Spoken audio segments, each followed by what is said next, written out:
Excuse me, good morning mister Abhishek. நம்ம ரெண்டு பேரும் தனியாக மீட் பண்ணி பேசலாமா? பேசலாம். எங்க? இடத்த நீங்களே ஃபிக்ஸ் பண்ணுங்களேன். ஈவினிங் மீட் பண்ணலாம். That's cool. Arun restaurant.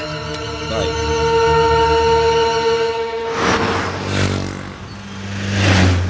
Thanks Aadhavan.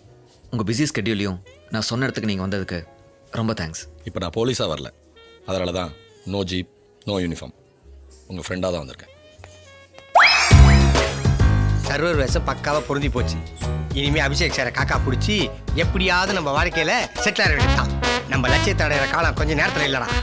அப்படியாடா wait பண்ணுறச்சினா ப்ரொசீடரா. யாரு? ஐயோ, யாரியா நீ? நேத்தாங்க அப்பாயின்மெண்ட் ஆனே. ஓ, இதில் காது வேறு கேட்காதா? நேத்தாங்க அப்பாயின்மெண்ட் ஆனே. ஏயா கத்துற? காது கேட்காதுன்னு நினச்சேங்க. நினைப்ப அந்த பக்கம்லாம் போக கூடாது. சரிங்க. இந்த பக்கம் போ. சரிங்க.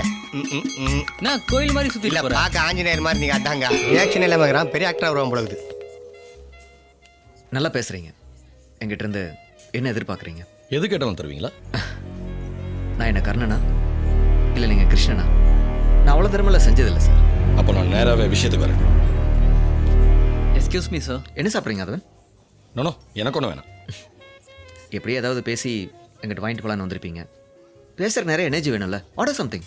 Get me one schezwan noodles. Okay sir. Make it 2. Thank you sir. Mister Abhishek, உங்கள் பிஸ்னஸ் டீல்ஸ் பற்றி கொஞ்சம் டீட்டெயில்ஸ் சொல்கிறீங்களா? என்ன மிஸ்டர் ஆதவன், என் பிஸ்னஸ் ஏதாவது தப்பு நடக்குன்னு சந்தேகப்படுறீங்களா? நான் சந்தேகப்படல, நம்ம சட்டம் சந்தேகப்படுது. உங்கள் சட்டம் ஏழைகளுக்கு தான் முதலாளி, என்ன மாதிரி பணக்காரங்களுக்கு அது வேலைக்காரன். உங்கள் சட்டத்துக்கு என்ன வேலைன்னு சொல்லுங்கள். அபிஷேக், சட்டத்தை மீறாதீங்க. மீறினா அது கண்டிப்பாக உங்களை தண்டிச்சிடும். அப்போ அது என்ன வேலைன்னு சொல்லுங்கள், சேர்த்து வாங்கிடுறேன். அப்படின்னு செய்யாதல்ல. பழம் தின்னும் கிளியும் பிணம் தின்னும் கழுகும் பறவைனம் தான். ஆனால் அதோட தரம் வேற, தன்மை வேற. அது மாதிரி தான் சில மனுஷங்களும்.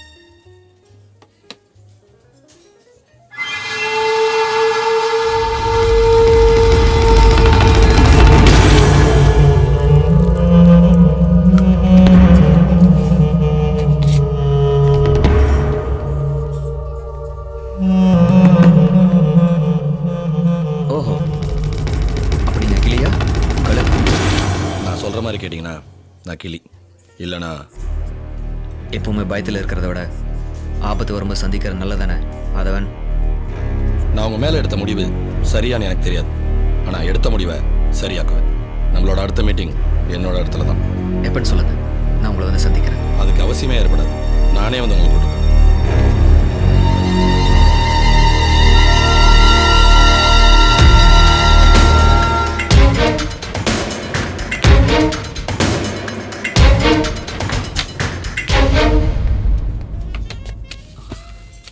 அபிஷேக் சொன்ன மாதிரி துணிஞ்சு ஆதவனுக்கு விஷம் வச்சதுனால தான் கை நிறைய காசு.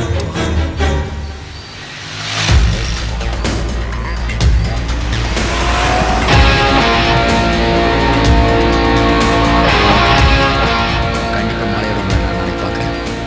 ஆனால் அதை பார்க்க நீங்கள் இருக்க மாட்டீங்க. Good bye.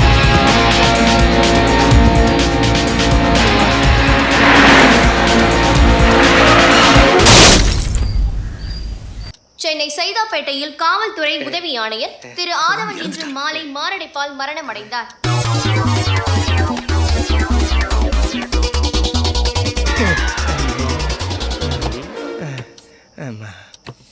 ஏய், என்னடாச்சு? நானும் வந்திருந்து பார்க்க 20 தடவை பாத்ரூமுக்கு போறேன், உருண்டு வார தவுந்து போறேன். என்னத்தை தின்னு வச்சேன்? சும்மா இருப்பா நீ.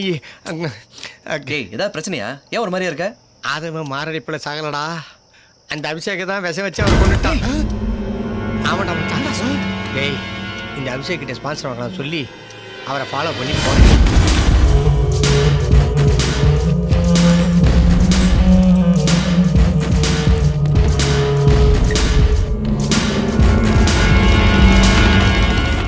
ஐயோ, முடியல என்னால. நான் என்ன பண்ணுவேன்?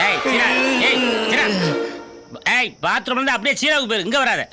எப்ப பாரு பெரிய மனுஷன் போர்வையில அவன் யாருக்கும் தெரியாம பெரிய தப்பு பண்ணிட்டு இருக்கான். அதை எப்படியாவது போலீஸ் மூலமா வெளியில கொண்டு வரலாம்னு நினைச்சேன். அதை ஏன்டா எங்ககிட்ட இத்தனை நாள் சொல்லவே இல்லை? ஆமா, இந்த விஷயத்தில் நீ மட்டும் தனியாக செயல்பட்டுருக்கிய. உனக்கு ஏதாவது ஒன்று ஆச்சுன்னா நாங்கள் என்னடா பண்ணுறது? இனிமேல் எங்களுக்கு எதுவும் தெரியாம ஒரு அடி கூட நீ எடுத்து வைக்க கூடாது. உங்களெல்லாம் நினைச்சா ரொம்ப பெருமையா இருக்குடா.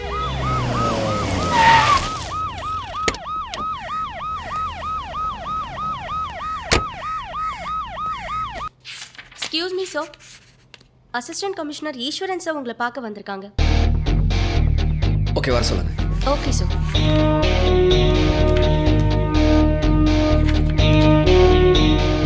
வாங்க mister Eswaran, please take you seat. சொல்லுங்க. ஒரு சின்ன என்கொயரி விஷயமா உங்ககிட்ட சில டீட்டெயில்ஸ் வேணும். என்ன, ஆதன் விஷயமாவா?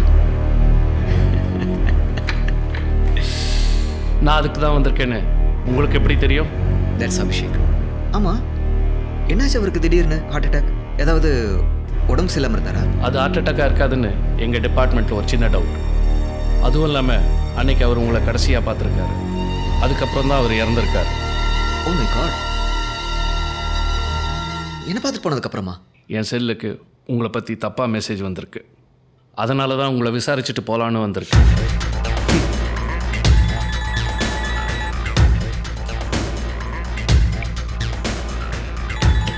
பேசுங்க சார், ஏதாவது இம்பார்ட்டன்ட் காலாக இருக்கு போல.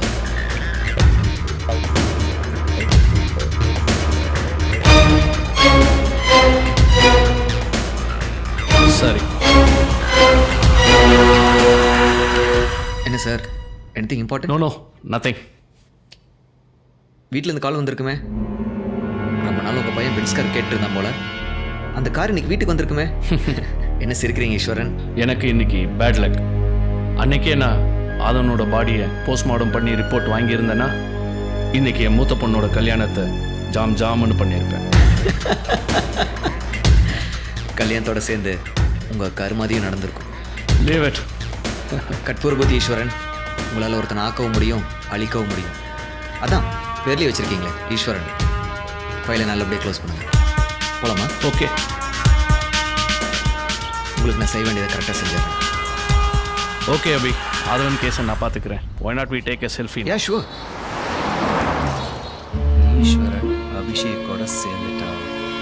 Thank you so much. I'll take leave. Thank you. நான் அப்போவே கேட்கணும்னு நினச்சேன். எல்லா இடத்துலையும் ஒரு ஃபோட்டோ இருக்குது, கார்லேயும் வச்சுருக்கீங்க. யார் இவர்?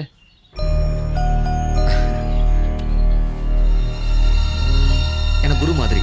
ஓகே, அப்பான்னு சொல்லலாம். இந்த உலகத்தை எனக்கு கற்றுக் கொடுத்தேன். So nice. I will take leave.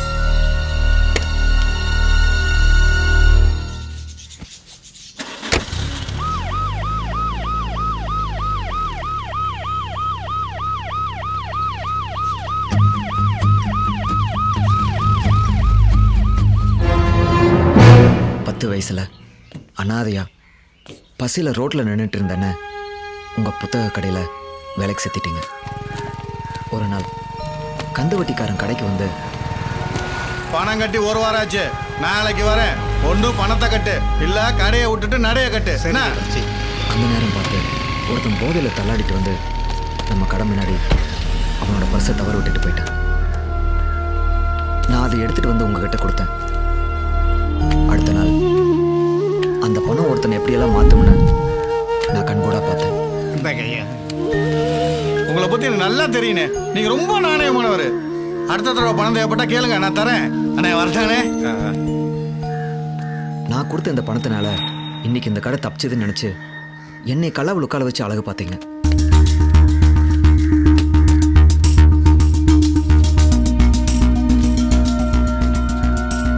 அப்போதான் முதலா பணத்தோட வாசனை உணர்ந்தேன். அது ஒரு தனி போதையை தந்துச்சு. அந்த போதையிலேயே நான் வளர்ந்து பெரியவன்.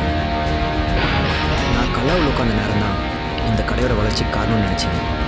அப்போ பார்த்து பிரிண்டிங் ப்ரெஸ் முத்து நம்ம கடையில் வந்து புலம்பனதை பார்த்தேன். ஒரு கடையிலையும் ஆர்டர் இல்லைங்கிறாங்கய்யா.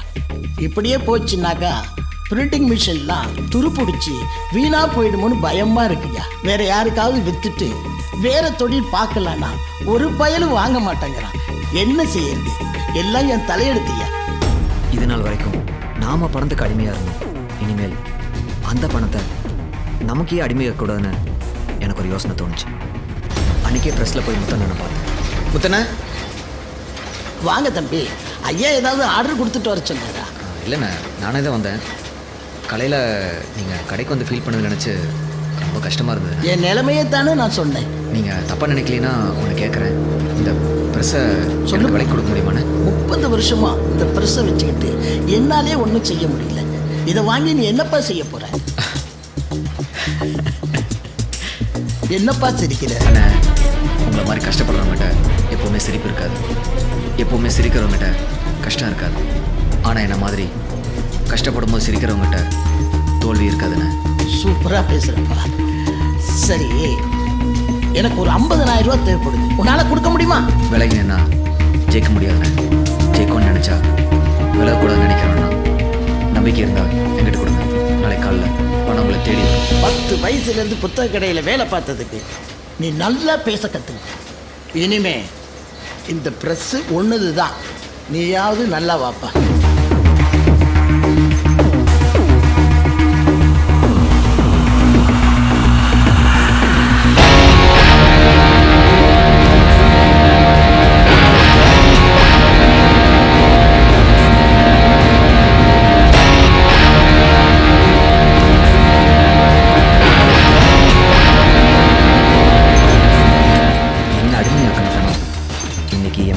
நான் நினச்சபடி எனக்கு அடிமையாகி ப்ரெஸ்ஸில் இருந்து பிரிண்ட் ஆகி வந்துச்சு.